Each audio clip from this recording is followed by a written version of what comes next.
Oh man, cheesecake spaghetti. Woo! Cheesecake Factory spaghetti. That's what we had for dinner tonight. Well, gentlemen, we're here. You, me, a couple thousand of my YouTube friends. We're gonna sit here, we're gonna relax. We're gonna enjoy this time together. Excuse me. And we're gonna go work on a very screaming fine example of mighty fine junk engineering, where my frickin' 10-year-old daughter, when I taught her how to solder, can solder better than most of the people at MFJ. For the most part. Look at that. It's another 500. I'm starting to bang these out like they're free anymore. But they're not. This little guy has been here for over a year,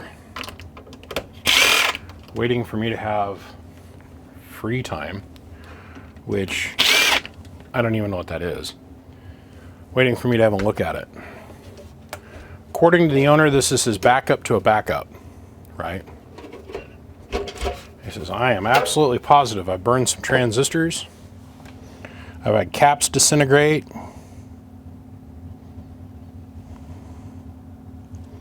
Oh yeah, the balance resistors have gotten hot. Does not have the 10-meter mod. And he's wired the fan so that it'll come on and be on all the time. We could have adjusted this potentiometer and gotten the same results. He did some power wire upgrades, which I admire. I mean, if you're going to do a thing, you do it right. This is RC car power wire.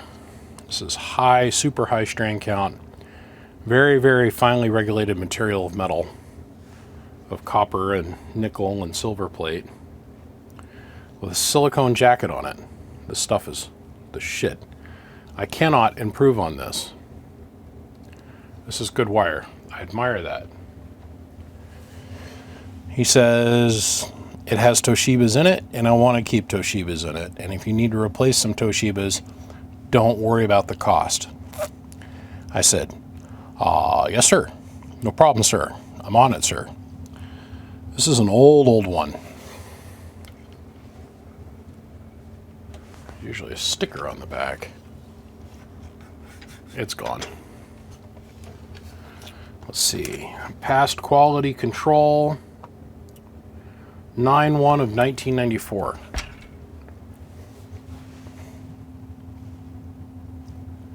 Wow, that's impressive. This thing's 30 years old, man. Wow.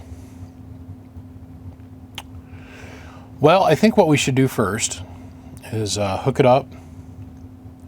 Let's run it a little bit, and let's see what we've got going on as far as transistors down and that kind of thing.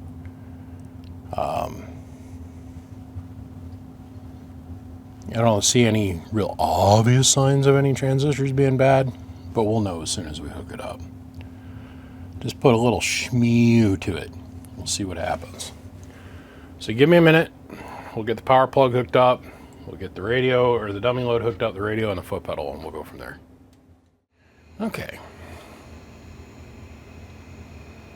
Nice and cold. Put that on 1X. So we got the ICOM 7300. We're on 160 meters. And we're not putting much in it. Like we're...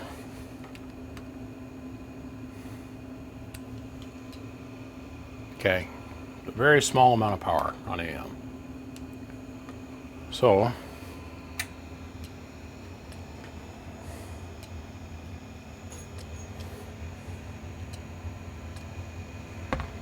this transistor's dead. You can see its partner transistor here. This one's dead. This one's lighting up.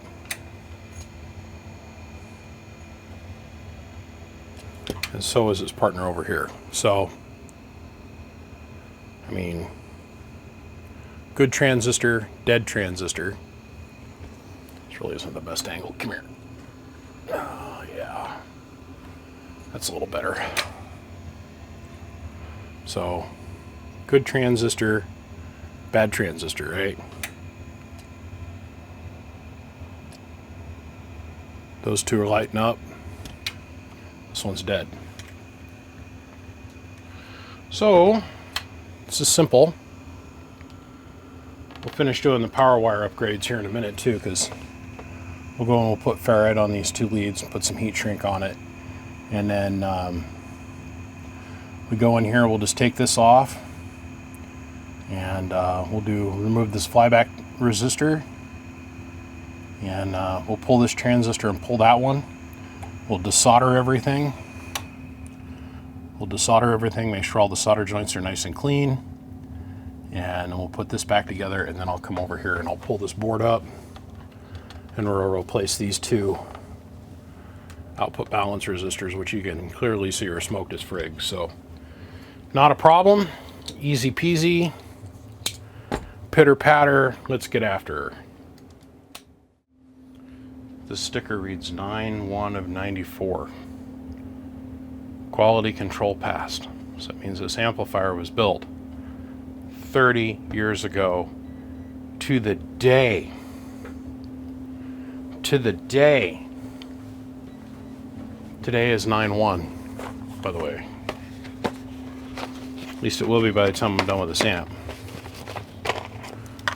So, that's, to me, what are the odds? I mean, there's a lot of moving parts in that.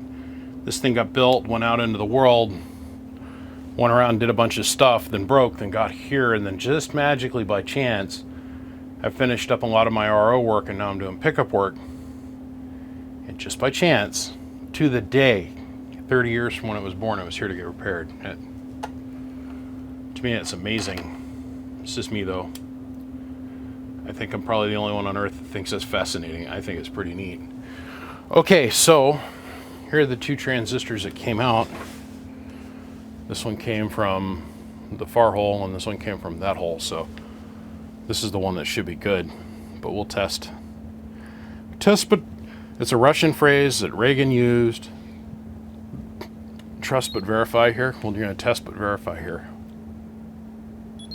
Okay, that one's blown. We knew that. All right. Let's see what the good one reads. I wonder how low the HFE gain is going to be.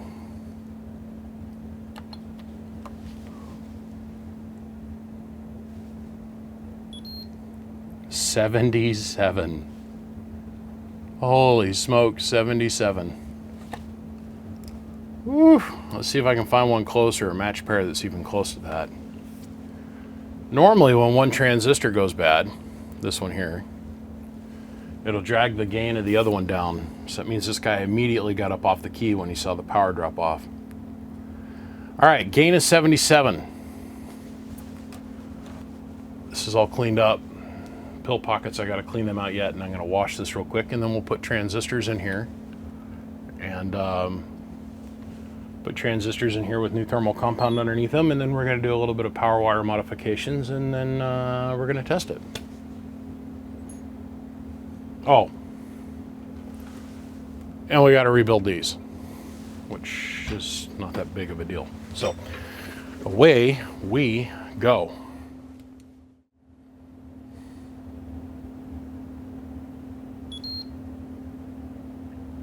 It's 94, by the way. This is a match set of 95 and 100, right? So that should do the job, I think. The 77 number is a little bit odd trying to match it. I got a lot of 50s. I got a lot of hundreds and stuff, but that 77 is a little odd. So we're just going to put a match pair of 100s in here used. And I think this will answer all the problems. These are non-red dots. And here's non-red dots. And once again, I cannot stress this enough. There is zero difference between the non-red dots and the red dots, except for the material make of the foot of the transistor. The internal guts are exactly the same, right? And me personally, after a lot of measurement and totally dinking and messing around with these. I personally feel that the red dot transistors have a little bit better thermal conductive properties to them than the ones that if you churn the transistors into dust, they give you lung cancer. This has got beryllium in it, which you cannot sell anything with beryllium in it in the United States anymore because of cancer and death and sadness and crying families and yeah. Okay, so match set of 100s going in. So here we are 4.5 hours later. 2 new transistors in. Everything is, I mean, just spot perfect.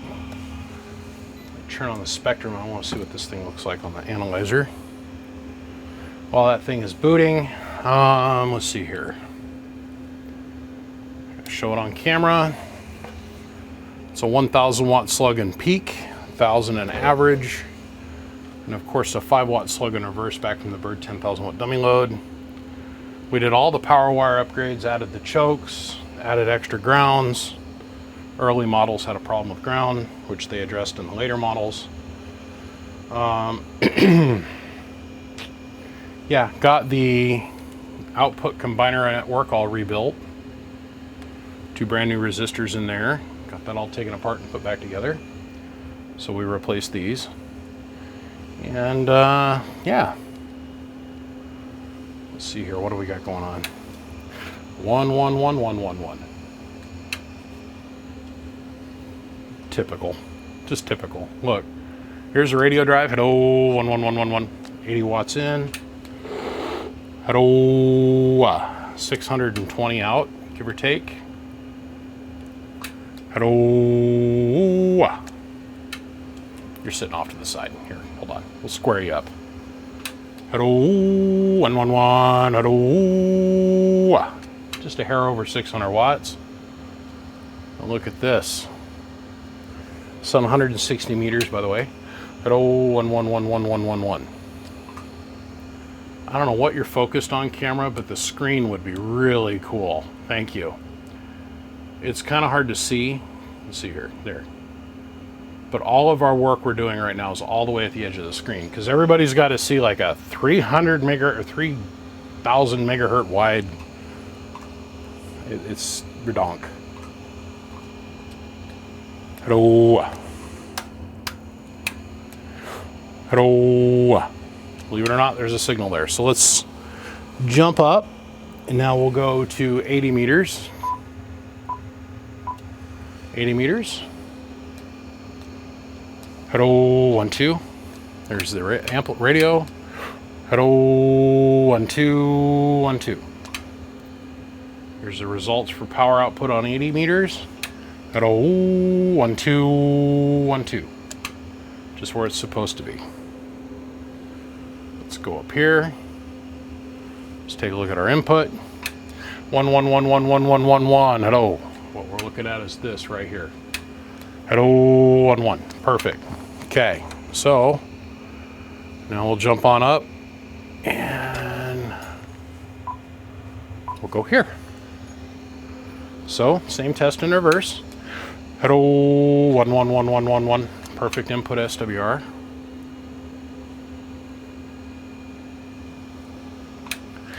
Hello, 1 1 1. Hello. And over here to the spectrum analyzer. Hello, 1 1. Radio, amp. Hello, 1 1. There are no second and third order harmonics. This thing is spotless. Okay, so now if I remember correctly, 14 megahertz now. Hello, 1 1. Radio. Amplifier. Hello, 1 1. Hello, 1 1. Hello, 1 1. Hello, 1 1. Yeah, it wants to be here. What I'm playing with is the band switch down here on the front of the amp. Let's back this off so it can focus a little bit better. You'll notice it's 0 or 8.0 through 14.6 and then 14.5 through 24 megahertz, right? It likes to be on the 14.5. Look at where we're at in frequency. Right. Here's our output power. Hello, audio, about 480 watts. Hello, 1111, hello. Our radio drive. And our input SWR. 11111, 111111. Totally acceptable. Squeaky, squeaky, squeaky, squeaky clean. So, at the end of the day, this thing is finished. Does not have the 10-meter board in it, which I never thought I'd see the day where MFJ wasn't a thing, but we're there. That is physically where we are at in this world. Now the customer specifically asked me to please do not put an Anderson clip on his amplifier. I don't blame him. I'm telling you guys, this wire is the shit. It is hardcore effing shit. We cannot put better wire going to this plug than what he's got going on here. The downside to the silicone boot of wire is it's not very rub resistant and it's very prone for puncture or fray.